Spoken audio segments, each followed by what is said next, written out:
Alfi mengambil pisau dapur lalu menusukkan ke leher Tiara. Di kamar mandi kos, Alfi melanjutkan aksi kejinya. Ia memutilasi tubuh Tiara menggunakan pisau daging, gunting, kita dicincang jadi 310 potong. Ngeri banget. Jangan lupa ya buat nyalain tombol lonceng, like, comment, and subscribe. Kamu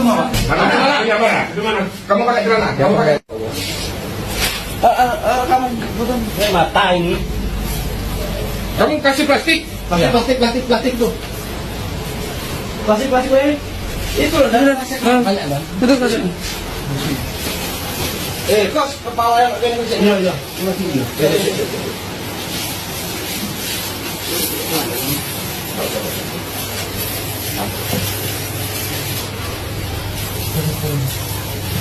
Astagfirullahaladzim. La ilaha illallah. Rasulullah. Lah ini buka nih. Kamu tiap hari nggak pernah keluar sejak kejadian itu? Keluar pak. Keluar? Kemana kerjamu?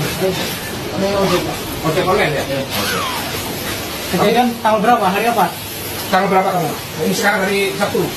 Kamu bunuh yang bunuh itu hari Selasa. Selasanya.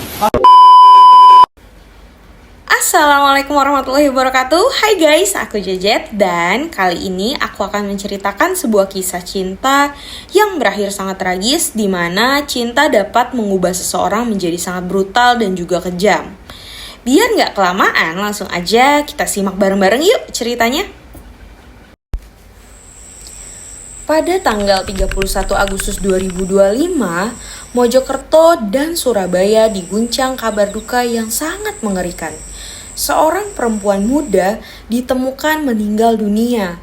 Tubuhnya telah dimutilasi menjadi ratusan potongan. Korban adalah Tiara Angelina Saraswati. Dan yang sangat mengejutkan, pelakunya adalah kekasihnya sendiri, Alfi Maulana. Tiara 25 tahun, berasal dari Lamongan. Gadis cerdas yang lulus Universitas Trunojoyo Madura, hanya dalam 3,5 tahun ia mendapatkan predikat cum laude dengan IPK 3,75. Orang tuanya bangga, teman-temannya kagum. Di mata semua orang, Tiara adalah sosok yang hangat, berprestasi, dan penuh masa depan. Namun, hidup Tiara sangat bersinggungan dengan pria yang bernama Alfi Maulana. Alfi yang berusia 24 tahun merantau dari Labuhan Batu, Sumatera Utara. Sehari-hari ia bekerja sebagai driver ojek online. Lingkungan mengenalnya sebagai orang yang pendiam dan tertutup. Tapi ia punya masa lalu yang kelam. Pernah bekerja sebagai tukang jagal hewan dan memiliki kemampuan yang kelak membuat aksinya begitu keji. Sejak April 2025, Tiara dan Alfi tinggal bersama di kos Surabaya. Kepada tetangga, mereka mengaku suami istri siri. Padahal sejatinya hanya pacaran. Hubungan ini jauh dari harmonis. Sering cekcok, bahkan beberapa kali Tiara mengunci Alfi di luar kamar kos. Dua dunia sangat berbeda yang akhirnya bertabrakan menuju tragedi. Berikut kronologi kejadiannya.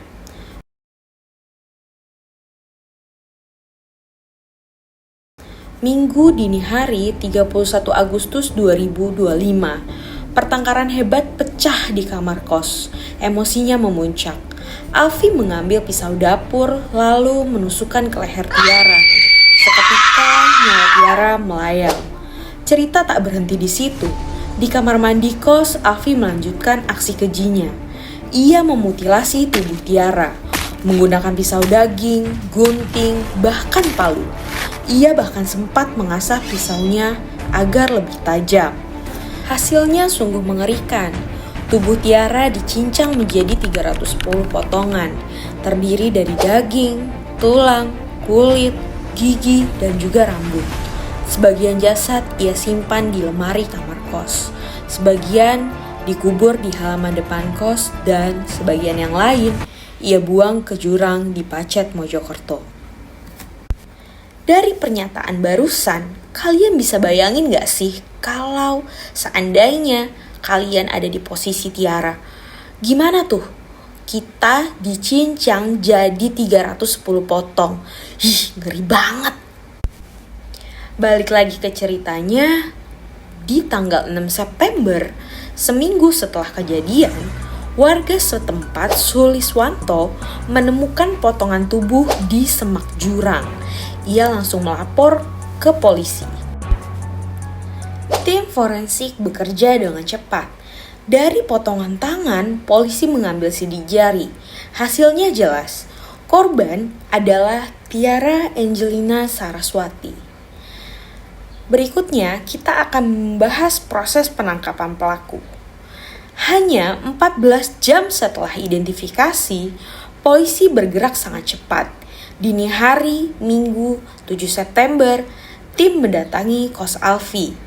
Yang mengejutkan, saat pintu kos didobrak, Alfi terlihat sangat santai. Ia tidak panik, seperti tidak merasa bersalah. Namun ketika hendak ditangkap, ia melawan dengan senjata tajam. Polisi pun menembak kedua betisnya untuk melumpuhkannya. Alfi dibawa ke kantor polisi. Ia akhirnya mengakui semua perbuatan kejinya. Membunuh pacarnya, lalu memutilasi jasadnya menjadi ratusan potongan. Kalian bisa bayangin gak sih? Alfi gak merasa panik sama sekali waktu polisi mau nangkep dia atas perbuatan kejinya. Menurut kalian, apa ya kira-kira yang ngerasukin Alfi sampai dia kayak gitu? Tulis di kolom komentar ya guys. Berikut fakta-fakta mengejutkan dari kejadian tragis ini adalah korban tidak sedang hamil meski sempat muncul rumornya di awal. Alfi mengaku motif utamanya karena sakit hati dan emosi yang menumpuk.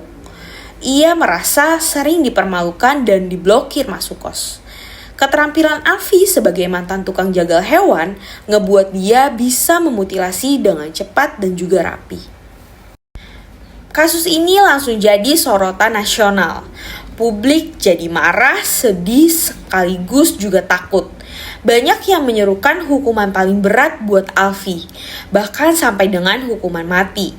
Mereka menilai tindakan Alfi ini bukan sekedar pembunuhan biasa, tapi juga kejahatan yang gak manusiawi. Namun ada juga yang menyoroti dari sisi lain. Pertama, kritik terhadap media sosial. Penyebaran foto-foto potongan tubuh Tiara dianggap terlalu vulgar dan bisa menimbulkan trauma. Kedua, isu kesehatan mental, apakah Alfi punya gangguan psikologis ataukah ini murni akibat emosi dan pola hubungan yang toksik. Ketiga, soal etika peliputan kriminal, di mana batas antara pemberitaan fakta dan menjaga martabat korban. Belum ditemukan dan di lokasi dan kita tunggu hasil forensik kedokteran untuk menyatukan kelebihan-kelebihan tersebut. Yang pasti sudah ibarat genteng, sudah pecah berkeping-keping seperti ini. Rekan-rekan sekalian. Pak, melakukan tolong ya dulu. Potongan tubuh bisa saya sampaikan sampai ratusan. Silakan teman-teman boleh dibantu untuk diangkat. Mohon izin. Dan. Ini adalah potongan tulang, teman-teman sekalian. Kalau saudara tadi menanyakan berapa potongan tubuh, saya sampaikan tulangnya dipotong-potong sampai ratusan. Dan tugas saya adalah mengungkap perkara tersebut dan memastikan pelaku bekerja seorang diri. Dia melaksanakan eksekusinya di malam hari di kamar mandi tempat kos-kosan yang bersangkutan. Pak, itu ditusuk sekali langsung Berdasarkan keterangan pelaku, ditusuk sekali di leher bagian belakang tembus sampai ke depan. Kasus Tiara Angelina Saraswati adalah tragedi yang mengajarkan kita tentang bahayanya hubungan yang toksik, tentang pentingnya komunikasi, dan tentang peka terhadap tanda-tanda kekerasan. Semoga keadilan ditegakkan untuk Tiara dan kasus ini menjadi pelajaran bagi kita semua. Kalau menurut kalian, apakah hukuman yang paling pantas untuk Alfi? Tulis pendapatmu di kolom komentar. Jangan lupa klik tombol lonceng, like, share, dan subscribe agar channel ini terus bisa menghadirkan kisah nyata yang membuka mata. Jejat pamit undur diri. See you in the next video. Bye-bye.